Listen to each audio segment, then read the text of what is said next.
کہ میں تہجد اپنی امت پہ ضروری قرار دے دوں، لیکن میں نے اپنی چاہت نہیں دیکھی، غلاموں تمہاری نیند دیکھی ہے۔ وہ دوستو اتنا احساس دشمن جب قابو آتے ہیں نا۔ میں نے ایک اور بھی عرض کر دی ہے چلتے چلتے، جو سیاسی فرقہ واریت ہے نا آج ملک کے اندر، آپ جس جماعت کو ٹھیک سمجھا آپ نے، آپ وہاں چلے گئے، جس نے جس کو ٹھیک سمجھا، لیکن ہم سب سے پہلے مسلمان ہیں، اس کے بعد پاکستانی ہیں۔ ہمیں اخلاقیات کا دائرہ کبھی نہیں چھوڑنا۔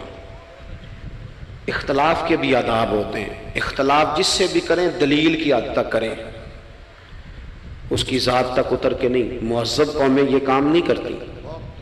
حضرت ابو ایوب انصاری نے حضرت عمر سے اختلاف کیا اور سخت کیا، کہا جناب یہ آپ نے، حضرت عمر کو بات کرنے لگے تو حضرت ابو ایوب انصاری کھڑے ہو گئے، کہنے لگے، یا حضرت ابو ذر غفاری کھڑے ہو کے کہنے لگے نہ آپ کی بات مانیں گے نہ آپ کی اطاعت کریں گے۔ فرمایا میں نے کیا کیا ہے؟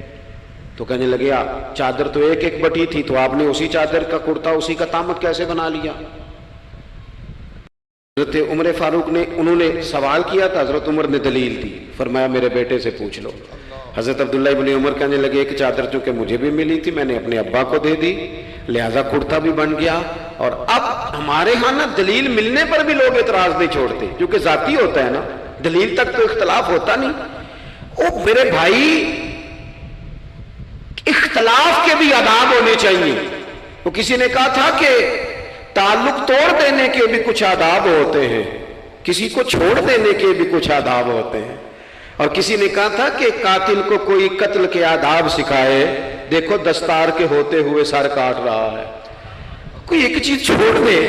ہمارے ہاں اتنی شدت ہو گئی، اور بچے ہمارے ورکر سیاسی جماعتوں کے، خدا را آپ نے یہیں بسنا ہے، یہی رہنا، یہ آپ کے اپنے لوگ ہیں، مہربانی کریں آپ ضرور ہائی لائٹ کریں کسی کی غلطی، لیکن دائرہ تہذیب کبھی نہ چھوڑیں۔ کبھی مجھے تو ایک دو اینکر ایک دو دفعہ ملے ہیں، میں نے ان سے کہا مہربانی کریں، آپ کیا مزہ لے رہے ہیں آپ قوم کو تقسیم کر کے، خدا را کچھ سوچیں۔ آپ کا شغل لگا ہوا ہے، اور جہاں غریب کا یہ حال ہے کہ یہ ابھی عید آ رہی ہے نا، ہم نے بھی کچھ نیکیاں بند کر دی ہیں بعض چیزوں پہ۔ یہ رمضان شریف گزرا نا، میرے جیسے آدمی کو لوگ نیک سمجھتے ہیں اور اپنے دکھڑے سناتے ہیں۔ یہ رمضان گزرا ہے تو بیٹیوں کی شادیاں شروع ہوئی ہیں۔ اب لڑکوں والے تو نیک ہو گئے، اب تو وہ جہیز ہی نہیں مانگتے۔ یہ خبر پتہ ہے آپ کو؟ منڈے والے ہیں داج منگنا چھڑتا جی، وہ نیک ہو گئے۔ وہ کہندے اسی تہاڈے کو جہیز نہیں لینا، بس 600 بندے دی روٹی پکانی تسی تے صحیح پکانی جے، منڈے دے 11 ایکو واری آنا ہے۔ کبھی نہیں روٹی کھائی لڑکے کے دوستوں نے اپنے گھر؟ رمضان میں کھل کر سخاوتیں کرنے والوں، رمضان کے بعد بھی سوچا کرو۔ اور راشن ونڈن والے لوگوں، عیدوں بعد بھی بھوک لگ دیجئے، عیدوں بعد بھی بھوک لگ دیجئے۔ رمضان میں ثواب زیادہ ہے، لیکن سخاوت تو سارا سال ہی ہے۔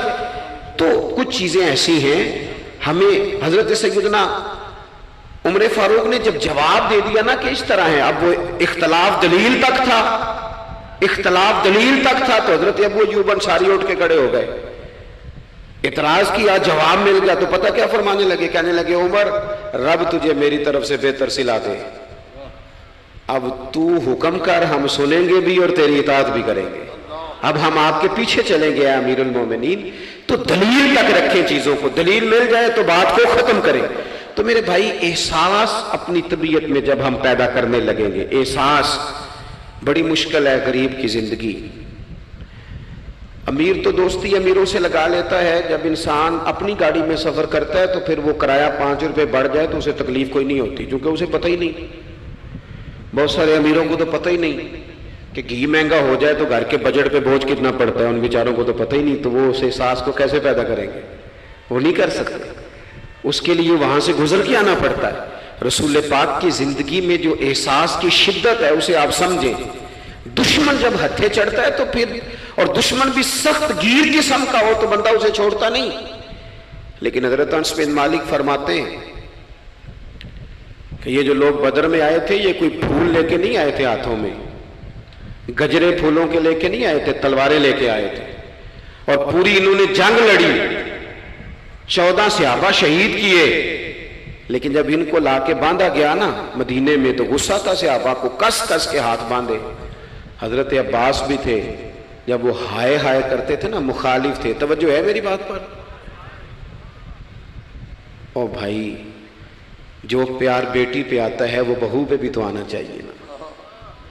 اس پر بھی تو وہ بھی تو کسی کی بیٹی ہے نا. اگر تجھے اپنے بیٹے کی دھوپ تنگ کرتی ہے تو ملازم کے پتر اگر دھوپ میں کھڑے ہیں تو وہ بھی تو تجھے احساس ہونا چاہیے، ورنہ خود غرض ہو جائیں گے ہم. بات ختم کر رہا ہوں، غور کرنا. حضرت انس بن مالک کہتے ہیں میں مسجد نبوی شریف میں حاضر ہوا تو بے چینی کے عالم میں کبھی حضور ادھر جاتے تھے، کبھی ادھر آتے تھے، کبھی ادھر جائے. یا رسول اللہ کیا ہوا؟ یہ وہ لوگ تھے جنہوں نے ستایا تھا، آج باندھا ہے، حضور کیا ہوا؟ تو نبی کریم فرمانے لگے تم نے رسیاں زور سے باندھ دی ہیں، یہ ہائے ہائے کرتے ہیں، مجھے نیند نہیں آتی، ان کی رسیاں ڈھیلی کر دو. عزیز علیہ ما عنتم، حضور کے سینے میں درد رہا. وہ درد کبھی حضور کو طائف لے جاتا، کبھی کہیں، اور وہ درد کی وہ پیار کی شدت اتنی تھی کہ جب بڑی تکلیف دی نا میدان احد میں اور دانت مبارک شہید کر دیے تو حضرت صدیق اکبر نے کہا یا رسول اللہ دعا کریں یہ تباہ ہو جائیں. تو ہاتھ اٹھائے نبی پاک نے، دعا کیا کی؟ کہا اللہ انہیں ہدایت دے دے، انہیں پتہ ہی کوئی نہیں یہ کیا کر رہے ہیں. تو میرے عزیز، ایک تو اپنی زندگی میں سچ لائیں، خدا را سچ بولیں، آپ پکے وعدے کریں. میں ایک دن اپنی مسجد کے امام صاحب سے عرض کر رہا تھا، میں کہہ رہا تھا اگر آپ کہتے ہیں نا کہ 4:20 پہ فجر ہوگی تو 21 پہ نہ پڑھائیں، آپ نے وعدہ کیا 4:20 کا. قوم کو تو انتظار کرنا چاہیے 1-2 منٹ، کوئی حرج نہیں، لیکن ہم جو وعدے کرتے ہیں ہمیں بھی پورے کر دیں. سچ بولیں، دیانتداری کا مظاہرہ کریں، زندگی خالص گزاریں، جس کے ساتھ بھی وقت گزاریں اس کی خیر خواہی کریں، مخلص ہو جائیں اور اپنی زندگی احساس والی کریں. امام غزالی فرمایا کرتے تھے تو بانٹنے کا ارادہ کر، رب بانٹنے کی توفیق بھی دے دے گا. تو پروگرام تو بنا. اللہ کی بارگاہ میں دعا کرتا ہوں جن احباب نے اتنا سارا پنڈال اتنی محبت اور جد و جہد سے سجایا ہے، اللہ تعالیٰ انہیں دین دنیا کی برکتیں عطا کرے، ہم سب کو دولت اخلاص عطا فرمائے. آخر دعوانا ان الحمد للہ رب العالمین.